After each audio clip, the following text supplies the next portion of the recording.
ভারী বৃষ্টিতে ফের বন্যার আশঙ্কা দেখা দিয়েছে সুনামগঞ্জের নিম্নাঞ্চলে। সুরমার পানি বিপদসীমার উপরে। আগামী কয়েকদিন ভারী বৃষ্টির পূর্বাভাস রয়েছে। সুনামগঞ্জ থেকে জানিয়েছেন প্রতিনিধি পঙ্কজ দে। গেল 17 জুন থেকে সুনামগঞ্জে বন্যা পরিস্থিতির অবনতি হয়েছিল।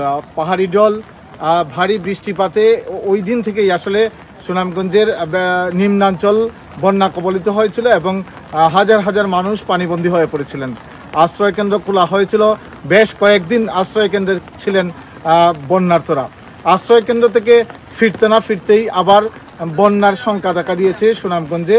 পানি উন্নয়ন বোর্ড বলছেন যে এটি ভারী বৃষ্টি, এই ভারী বৃষ্টি আরও 3 দিন অর্থাৎ এই 72 ঘন্টার পর আরও 5 দিন অব্যাহত থাকতে পারে, সেটি জানিয়েছে আবহাওয়া অফিস। আমরা যেখানে দাঁড়িয়ে আছি সেটি সুনামগঞ্জ শহরের লঞ্চঘাট এলাকা।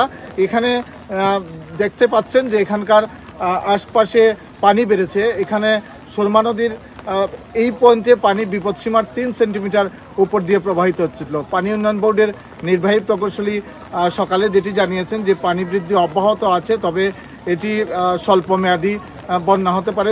বৃষ্টিপাত কয়েকদিন অব্যাহত থাকবে, এটি আবহাওয়ার পূর্বাভাসে জানানো হয়েছে এবং কিছু কিছু পয়েন্টে পানি বিপদসীমার উপর দিয়ে নিম্নাঞ্চলে প্রবেশ করতে পারে এবং নিম্নাঞ্চলে স্বল্পমেয়াদী বন্যা পরিস্থিতি তৈরি হতে পারে।